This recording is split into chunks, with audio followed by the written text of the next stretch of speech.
The judge humiliated a farmer, not knowing he was a legal genius. Dawn arrived softly over the Miller farm, as it always had.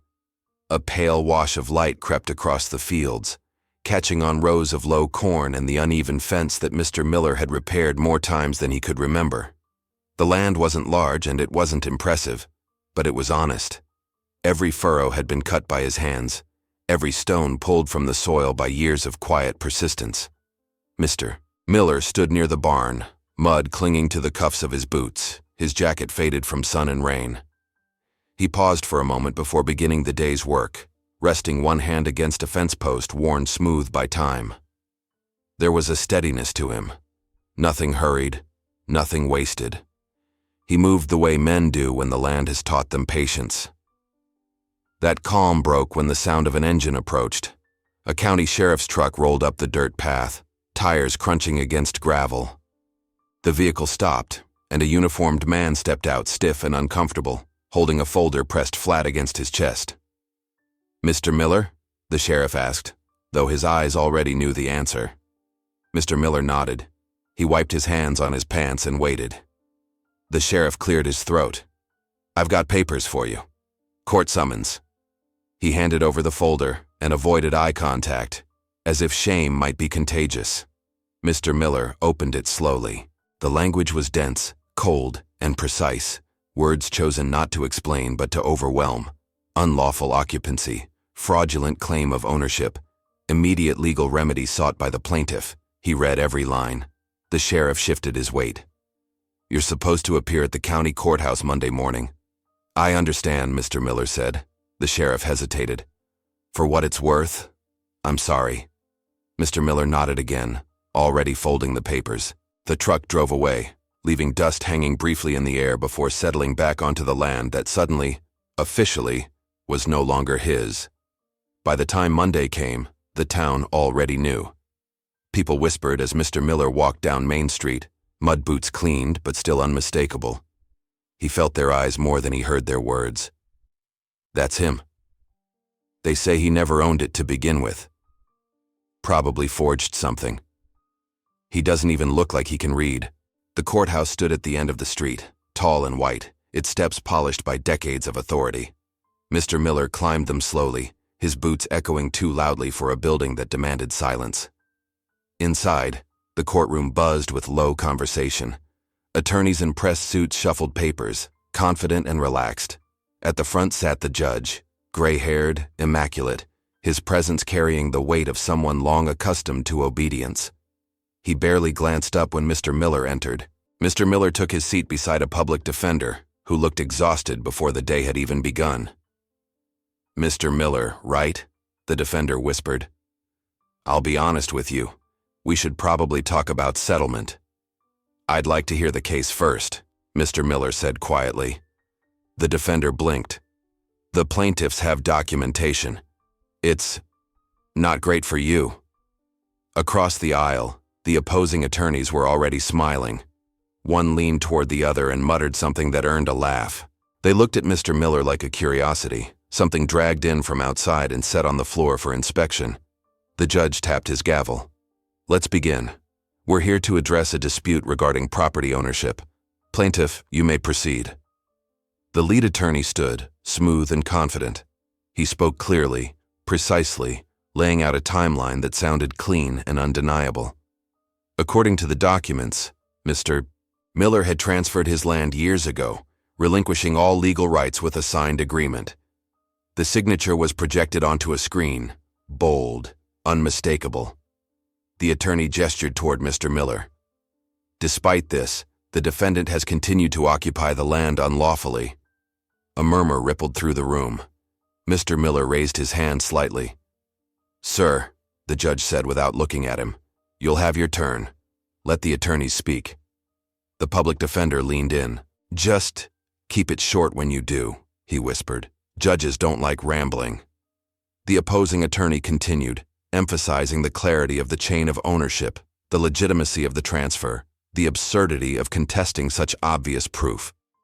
When he finished, he sat with a satisfied nod. The judge turned to Mr. Miller. "Do you have anything to say before we proceed?" Mr. Miller stood. Yes, Your Honor. Briefly, the judge said, and in simple terms. A few people chuckled. Mr. Miller took a breath. The document presented does not meet the statutory requirements for a lawful transfer under State Property Code section. That's enough, the judge interrupted. You're not a lawyer. No, sir, Mr. Miller said calmly. But Section 14217 requires notarization within the county of record, and the document provided indicates a registry stamp from a different jurisdiction. The room shifted. The opposing attorney frowned. Your Honor? And, Mr. Miller continued unhurried, the chain of ownership fails to include the mandatory disclosure affidavit required after the 2008 amendment, which invalidates the transfer unless corrected within 90 days. Silence spread like a held breath. The judge straightened. Where did you learn that? I read the statute, Mr. Miller replied. The attorney laughed nervously. Your Honor, this is irrelevant. The defendant is clearly... Actually, Mr. B. Miller said, turning slightly. Your phrasing earlier was incorrect. You stated the transfer occurred on March 12th, but the filing date on record is March 18th. That discrepancy alone... Enough, the judge snapped. But there was something else in his voice now. Not irritation, something tighter. Mr. Miller met his gaze. I respectfully request the court acknowledge the procedural violation before proceeding. The judge's fingers tightened around the gavel. He looked at the document on the screen again, then back at Mr. Miller. Really looked at him this time. The laughter was gone. The whispers had stopped. For the first time since dawn, the land Mr. Miller stood on did not feel so far away. The silence in the courtroom didn't last long. It never did. Silence was dangerous.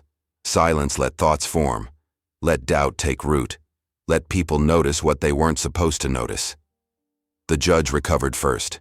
He leaned forward as if settling into a familiar chair, then let out a thin, practiced sigh. Mr. Miller, he said, this is a courtroom, not a stage. Memorizing a few lines from a statute book doesn't make you qualified to interpret law. A ripple of relieved laughter moved through the room. Nervous laughter, the kind people used to convince themselves the world was still in order. The opposing attorney smirked. Exactly, Your Honor. This is a classic tactic. Quote something out of context and hope no one checks. Mr. Miller didn't react to the laughter. He stood steady, hands relaxed at his sides, posture quiet but unyielding. With respect, he said, I'm not quoting out of context. The judge gave him a patient, patronizing look. Then tell us what you want, Mr. Miller, in plain English. This court can't spend all day entertaining improvised arguments. Mr. Miller nodded once, as if he'd expected this. I want the original source deed submitted into evidence, he said. Not a photocopy, the original. And I want the signature logs from the county registry office that show who handled the document, who verified it, and who authorized the filing. The public defender beside him stiffened, eyes widening. That wasn't how uneducated farmers spoke. That wasn't how desperate men begged. That was how people requested discovery. The judge's expression didn't change, but something behind it did. Something small and sharp, like a needle slipping under skin. The opposing attorney stood again. Your Honor, this is unnecessary. The documents have already been provided in full. The defense is stalling. Mr. Miller turned his head slightly. If the documents are legitimate, producing the original should take minutes. And if the original isn't available? The judge asked, voice carefully neutral. Then the court should know why, Mr. Miller replied. Because under the rules of evidence, authenticity becomes an issue. And authenticity is the entire case. The judge paused, letting the moment hang. He was a man who knew how to perform authority, how to stretch time until others fidgeted and shrank. Then a new voice cut through the tension, calm and clear. Your Honor, if I may be heard. Every head turned. A young woman stood near the back row, dressed in a plain navy suit that still managed to look sharper than the expensive ones. Her hair was pulled back neatly, her face composed in a way that didn't ask permission to be taken seriously. She held a legal pad and a slim folder like she belonged there. The judge's brow furrowed. "And you are?" "Claire Bennett," she said. "Attorney. I'm not counsel of record in this matter." The opposing attorney's smile faded. "Then why are you standing?" Claire didn't look at him. Her eyes stayed on the bench. "Because what Mr. Miller requested is standard when a property transfer is challenged on authenticity grounds, and because the court has an interest in ensuring due process, especially when the defendant is unrepresented beyond an overburdened public defender." A murmur rose again, different this time, curiosity mixed with irritation. The judge tapped his gavel once. "Ms. Bennett, this is not your case." "No, sir," Claire said smoothly. "But if the court denies a straightforward request for original documents, it risks appearing partial. I'm requesting limited permission to assist as an amicus, on procedure only. I can keep my participation narrow." The judge studied her, eyes narrowing as though searching for something he couldn't name. "You're very confident for someone who isn't invited," he said. Claire's expression didn't flicker. "I'm careful, Your Honor. There's a difference." For a moment it looked like the judge might refuse simply to remind everyone who controlled the room. But refusal had its own cost now. People were watching too closely. Mr. Miller had shifted the temperature, and the judge could feel it. "Fine," the judge said at last. "Limited. Procedure only. You speak when called upon. You do not take over this courtroom." Claire nodded. "Understood." The public defender leaned toward Mr. Miller and whispered, "Who is she?" Mr. Miller didn't answer. His eyes were on the bench, but it was Claire's presence that had subtly changed the room. A second mind had entered the fight, a sharper one. The opposing side called their witness, a registry clerk named Dale Mercer. He took the stand with the stiff posture of someone who'd rehearsed his lines until they stopped sounding like lies. The attorney guided him through the basics, how deeds were processed, how signatures were verified, how everything in this case had been routine. Claire requested permission to ask a procedural question. The judge hesitated, then allowed it with a tight nod. Claire stepped forward. "Mr. Mercer," she said, "you testified the document was filed on March 18th, correct?" "Yes," Mercer said quickly. "And you said the signature was verified according to standard protocol." "That's right." Claire opened her folder and held up a copy of the deed. "Can you point to the notary seal?" Mercer blinked. "It's there." Claire turned the page slightly so the light caught it. "That seal is embossed, correct? It should catch light and show depth." Mercer swallowed. "Yes." "And yet on this copy," Claire said, "the seal appears as a flat gray circle. No embossing, no depth. That suggests this was copied from a copy, not the original." The opposing attorney cut in. "Objection. Speculation." Claire didn't even look at him. "It's not speculation. It's a basic characteristic of embossed seals." The judge paused, then waved his hand. "Sustained. Move on, Ms. Bennett." A few people in the gallery shifted uncomfortably. "Sustained? On that?"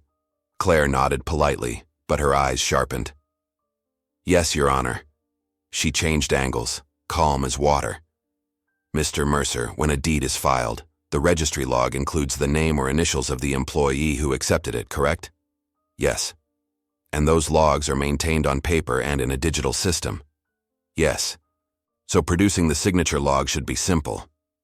Mercer glanced at the judge, just a quick flick, almost invisible, but Claire caught it.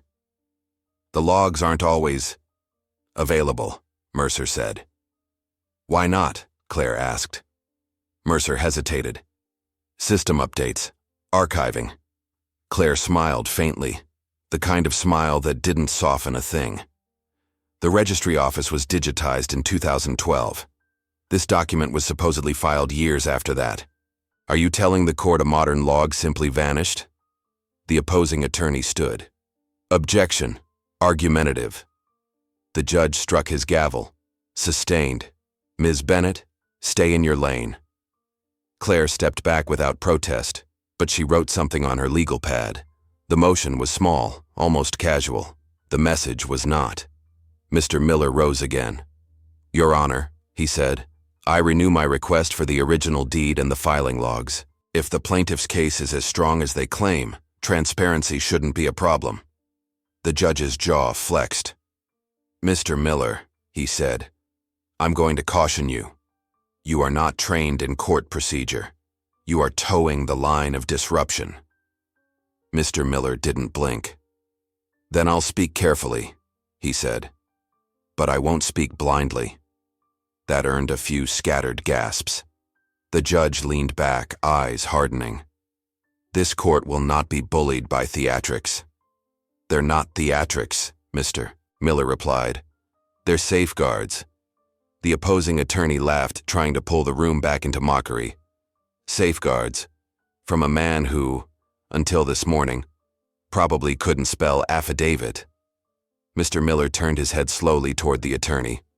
Affidavit, he said as if tasting the word, comes from the Latin affidare, meaning to pledge one's faith. It's not a hard word. It's a hard promise. The attorney's smile faltered. The judge's eyes narrowed again, and this time the suspicion looked personal. Where, the judge said, voice low, did you learn Latin, Mr. Miller? Mr. Miller exhaled, and for the first time, a crack showed. Not fear, not weakness, but something like old grief stirred by a door opened too quickly. He looked down at his hands. Thick knuckles, soil under nails that never fully washed out. A farmer's hands. But hands didn't tell the whole story. I went to law school, Mr. Miller said quietly. The courtroom reacted like someone had dropped a glass. Sharp intake of breath, startled whispers, disbelief sliding into attention. The public defender stared at him. You... what? Mr. Miller's voice stayed steady, but the air around the words changed. Years ago. I was close to finishing. I studied property law, civil procedure, evidence. I knew what I was doing. The opposing attorney scoffed, but it came out thin. And then what? You decided to play farmer instead? Mr. Miller didn't answer immediately. His gaze moved past the attorney, past the judge, to a spot that wasn't in the room at all. My wife got sick, he said. Fast, the kind that doesn't wait for plans. He swallowed, and for a moment the courtroom felt too quiet, too human. I sold what I could. I begged for time. I thought if I worked harder, it would fix something it couldn't. He paused, breathing carefully. She died before I could finish my last semester, he continued. And after that, everything else fell apart. Bills, debt, a child to feed, a life that didn't care about my textbooks. The words were plain, but they hit like weight. People in the gallery shifted, suddenly unsure where to put their eyes. Mr. Miller lifted his head again. So I left. I came back here. I took the only work that didn't require anyone's permission. I buried the rest. Claire's pen stilled for the first time. Her face remained composed, but her gaze stayed on Mr. Miller like she was watching something she hadn't expected to see. The judge cleared his throat, and the courtroom snapped back into its old shape. This is unfortunate, the judge said briskly, but irrelevant. Mr. Miller's eyes narrowed slightly. It's relevant because you assumed I didn't understand, and because you're counting on that assumption to stand in place of proof. The judge's cheeks flushed faintly. Careful. Mr. Miller nodded. I am. Claire raised her hand again. Your Honor, given this new information, the request for original documents becomes even more appropriate. Mr. Miller is articulating a legitimate evidentiary challenge. The judge didn't answer right away. His gaze moved between Mr. Miller and Claire like he was measuring them, 2 points forming a line he didn't like. Finally, he said, the court will take the request under advisement. Mr. Miller frowned slightly. With respect, Your Honor, that request should be routine. The judge's gavel hit harder this time. I said under advisement. A beat of silence. Then the judge added too quickly, and I'm denying the defense's motion for compelled production at this time. The words landed wrong.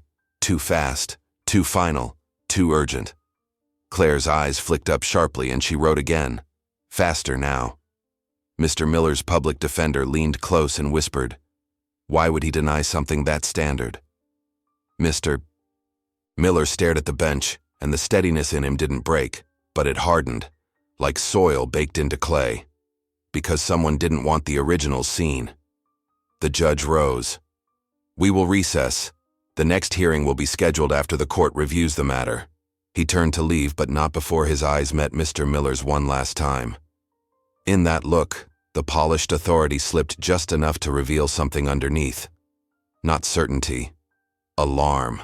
And as the courtroom began to stir, Claire Bennett remained still for a moment, watching the judges retreating back as if memorizing it. Then she closed her folder with a soft snap and stepped into the aisle beside Mr. Miller. Her voice was low, meant only for him. "They're hiding something," she said. Mr. Miller didn't look at her. "I know." Claire hesitated. "Then we need to move before they erase it." Mr. Miller finally turned his head, meeting her gaze. Up close, his eyes didn't look like a man defeated by dirt and time. They looked like a man who had once sat in lecture halls, argued cases in his head, and learned exactly how power protected itself. "Tell me," he said, "how much trouble are you willing to invite into your life?" Claire's answer came without delay. "Enough." And somewhere in the building, behind closed doors, the kind of urgency that only guilt creates was already taking shape. The county archives smelled like dust and paper that had outlived their importance. Tall shelves leaned under the weight of decades, their labels yellowed, their order more hopeful than real. A single clerk sat behind a counter, flipping through a magazine with the bored vigilance of someone guarding something no one was supposed to want. Mr. Miller and Claire Bennett stepped inside together, neither speaking at first. The air felt different away from the courtroom, less ceremonial, more honest, but no less dangerous. "We start with the registry books," Claire said quietly. "Anything involving land transfers has to pass through here at some point, even if someone tried to clean it up." The clerk looked up. "Can I help you?" Claire slid her bar card across the counter. "We're looking for the original transfer records for Parcel 117B, filed approximately 9 years ago." The clerk's eyes flicked down, then back up. "That's old." "That's the point," Claire replied. He sighed and disappeared into the stacks. When he returned, he carried 3 heavy ledgers and a look that suggested mild annoyance mixed with something closer to unease. They worked in silence at a long table. Claire photographed pages methodically, while Mr. Miller scanned handwriting, dates, margins, details most people never noticed. He moved slowly, carefully, like someone rereading a language he hadn't spoken aloud in years. "There," he said finally. Claire leaned in. "What?" "This page was replaced," Mr. Miller said. "The binding's newer. See the glue?" Claire nodded. "And the ink doesn't match the surrounding entries." They turned the page. A gap stared back at them. 2 page numbers skipped entirely. Claire exhaled. Missing pages. The clerk hovered nearby now, pretending to organize folders. Claire looked up. "These pages should exist." The clerk's mouth tightened. "Sometimes things get misplaced." "Or removed," Mr. Miller said calmly. The clerk swallowed.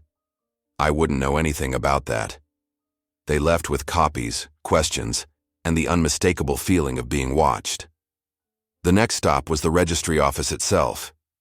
The atmosphere there was brighter, more modern, and somehow more hostile. A younger clerk greeted them with rehearsed politeness that cracked as soon as Claire mentioned signature logs. "I can't release those," the clerk said quickly. "Why not?" Claire asked. "They're restricted." "By what statute?" Mr. Miller asked. The clerk blinked. I don't know. That's just what we're told." "Told by whom?" Mr. Miller pressed. Silence. Claire stepped in gently. "We're not asking for anything extraordinary. Just access. Transparency protects everyone." The clerk's hands trembled slightly. "I really can't." They left again, this time with less information and more certainty. Someone had reached into the system and rearranged it from the inside. It was late afternoon when they found her. Margaret Hale lived alone in a small house near the edge of town, its porch sagging but clean. wind chimes clinking softly in the breeze. She answered the door cautiously, eyes sharp despite her age. "Ms. Hale?" Claire asked. "We were hoping to speak with you." Margaret's gaze slid to Mr. Miller, then back. "I don't talk about the registry anymore." Mr. Miller stepped forward slowly. "You notarized deeds for 30 years, he said. "You know when something's wrong." Her jaw tightened. "I said I don't talk." Claire started to speak, but Mr. Miller raised a hand. "May I?" he asked. Margaret hesitated, then nodded once. Mr. Miller met her eyes. "Someone used your office to take my land. Not just from me, from the truth. I don't need you to accuse anyone. I just need you to tell the court what you know." Her breath caught. "They told me not to." "Who?" Mr. Miller asked softly. She shook her head. "I'm old. I don't want trouble." Mr. Miller nodded. "Neither did I, but trouble found me anyway." Something in his voice, not force, not anger, just recognition, made her shoulders sag. "I remember the document," she said, "because it didn't come through me. It should have." Claire leaned forward. "But it has a notary seal." Margaret laughed bitterly. "A copied one. Mine was locked in a drawer that day. I was out sick." Mr. Miller felt the words settle into place. "So it bypassed normal processing." "Yes," Margaret whispered. "It came with instructions already attached. No waiting. No review." "Instructions from whom?" Claire asked. Margaret closed her eyes. "Someone who didn't need to sign my logbook." The courtroom felt smaller than before when they reconvened. Word had spread. Not details, but tension. People filled the benches with the instinct that something was happening they didn't want to miss. Margaret Hale sat stiffly in the witness chair, hands folded tight in her lap. The judge watched her with an expression too carefully neutral. Claire approached. "Ms. Hale, did you notarize the land transfer document attributed to Mr. Miller?" "No," Margaret said, voice trembling but clear. "I did not." A murmur rippled through the room. The opposing attorney stood abruptly. "Objection." "Sit down," the judge snapped, then caught himself. "Proceed." Claire nodded. "Can you explain why the document bears a notary seal?" Margaret swallowed. "Because someone copied it." The room buzzed louder now. "And can you explain how the document was filed without passing through your office?" Claire asked. Margaret hesitated, eyes darting to the bench. Mr. Miller stood slowly. "Ms. Hale," he said gently, "you're protected when you tell the truth." The judge's jaw tightened. Margaret took a breath. The document came with a validation order already attached. It skipped review. It skipped logging. It went straight through. Claire felt her pulse quicken. "Who authorized that?" Margaret's voice dropped. "Only one office can." Silence slammed into the room. Mr. Miller stepped forward. "Your Honor," he said, "I request the record book containing judicial authorization stamps for that period." The judge laughed sharply. "This is absurd." "It's routine," Mr. Miller replied, "unless there's a reason not to produce it." The judge rose halfway from his chair. "You are dangerously close to contempt." "Then clarify," Mr. Miller said calmly. "Did you authorize an override on this transfer?" The judge's face flushed. "Enough. This witness is unreliable. This court will not entertain baseless accusations." Claire held up a single page. "We also have a duplicate ledger entry," she said, "from archived microfilm. It shows an authorization stamp dated the same day as the transfer." The judge froze. "What stamp?" he demanded. Claire didn't answer. She turned the page outward just enough for him to see it. The stamp was unmistakable. The judge's. For a moment, the room seemed to tilt. The judge's hand tightened on the bench, knuckles whitening. "This court is adjourned," he barked. "Immediately." The gavel came down hard. Outside, the air felt sharp, brittle. Mr. Miller and Claire descended the courthouse steps in silence. A man leaned against a car across the street watching. When Mr. Miller met his eyes, the man smiled faintly. Later that evening, Mr. Miller found his barn door ajar. Nothing stolen, nothing broken, just disturbed. A message without words. Claire called him an hour later. Someone tried to access the archives again, she said. After hours. Mr. Miller stared out at his fields, dark and quiet. Then we're close. You could walk away, Claire said. They want you to. He shook his head, though she couldn't see it. Not anymore. The next morning, Claire stood alone in the courtroom holding the microfilm printout. The judge entered, confident mask restored, until his eyes flicked to her hands. Just a glimpse. Just enough. And for the first time since this began, fear cracked through the polish. Because the signature that shouldn't exist was no longer buried. It was looking back at him. The courthouse filled before the doors officially opened. People stood shoulder to shoulder in the hallway, lining the walls, whispering in voices that carried more unease than curiosity. The same town that had laughed at mud-stained boots now leaned forward, hungry and nervous, sensing that whatever happened next would not be easily forgotten. Mr. Miller arrived early. He sat straight-backed at the defense table, hands folded, calm, in a way that came not from confidence but from resolve. He had already lost everything once.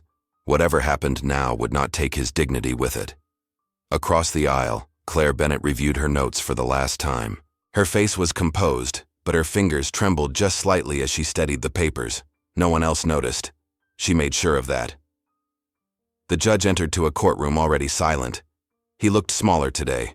The robe was the same, the posture practiced, but something underneath had thinned. Authority still clung to him, but it no longer fit.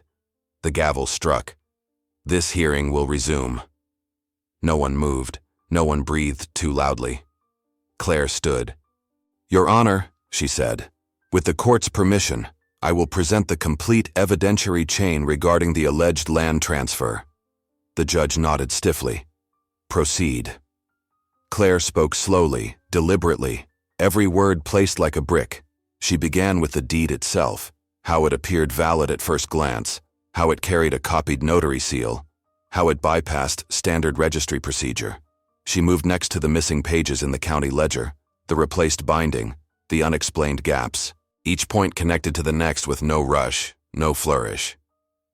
Then she introduced the duplicate microfilm entry. This record, she said, holding it up, was archived off-site. It cannot be altered retroactively without leaving clear evidence. It shows that the disputed transfer was validated through an override order. The opposing attorney rose halfway. Objection. Claire didn't stop. The override was authorized without statutory justification. It skipped mandatory review. It was fast-tracked. The judge's voice cut in sharply. Ms. Bennett. She turned to face him fully. The authorization stamp on that order matches one and only one office. She let the words hang for a moment, then continued. The judge's office. A wave of sound rolled through the courtroom. Gasps, murmurs, the scrape of shoes as people leaned forward. The judge struck the gavel hard. Order, he barked. This is an outrageous. Claire held up another document. The stamp matches your official seal, the timing matches your docket, and the order bears your signature. She placed the document on the projector. The signature filled the wall. For a moment, no one spoke. The judge stood. This is an administrative matter, he said quickly. Clerical staff handle these processes. Any irregularities are the result of internal error, not misconduct. Claire nodded once.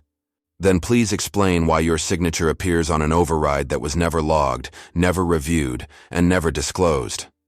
The judge's face flushed. You are attacking the integrity of this court. I'm defending the integrity of the law, Claire replied. The opposing attorney tried again. Your Honor, this entire case hinges on the credibility of a man who abandoned his legal education and chose. Mr. Miller stood. The room went still. Chose survival, he said quietly. Chose to keep food on the table when grief burned everything else down. That's not abandonment. That's reality. He turned slightly, addressing the room, not the bench. I didn't come here to embarrass anyone, he continued. I came here because the land I worked for was taken with a pen that wasn't honest. Because the law I once believed in was used to pretend it didn't apply to me. He faced the judge again. You counted on silence, on my appearance, on the idea that someone like me wouldn't know where to look or how far to go. His voice didn't rise. It didn't need to. But the law doesn't belong to robes or titles. It belongs to truth, and truth doesn't care who signs their name to it. The judge opened his mouth, then closed it. For the first time, there was nowhere left to step. Claire stepped forward again. Your Honor, she said, and this time her voice shook, not with fear but with something deeper. Before the court rules, I asked permission to make a personal statement. The judge hesitated. The entire room leaned into the pause. Granted, he said finally. Claire took a breath. Her hands tightened around the edge of the podium. I didn't involve myself in this case by accident, she said, and I didn't stay because it was easy. She looked at Mr. Miller. For most of my life, I didn't know where I came from. I was told pieces. A name. A story that ended before it began. Mr. Miller's brow furrowed. Claire swallowed. My father disappeared after my mother died. Not because he didn't care, but because staying would have destroyed us both. The courtroom held its breath. He gave me up so I could have a future he could no longer afford, she said softly. I was raised by people who loved me. I became a lawyer because I wanted to protect what others couldn't. Her voice wavered now, just enough to show the cost. I didn't know who he was until this case, she continued. Until I saw the way he stood, the way he spoke the law without needing to prove anything. She met Mr. Miller's eyes fully. He's my father. The sound that followed wasn't loud, it was something else. Collective understanding crashing into place. Mr. Miller felt the room fade. For a moment, there was only her face, familiar and unfamiliar all at once. The line of her jaw, the steadiness in her eyes. His voice came out rough. Claire. She nodded once. You didn't abandon me, she said. You protected me. The judge sank back into his chair. What had been a legal battle now stood exposed as something far more damning. This wasn't just about land. It was about legacy, about a man who lost everything and still refused to let the truth be buried with it. The ruling came swiftly after that. The override order was declared invalid, the land transfer void. A formal investigation was ordered into judicial misconduct. The judge was removed from the bench pending inquiry, his authority dissolving in real time before the town that once feared it. Mr. Miller's land was restored. Not ceremoniously, not triumphantly, simply, correctly. Outside, the crowd dispersed in silence, people processing the collapse of certainty. Mr. Miller and Claire walked side by side down the courthouse steps. They didn't speak at first.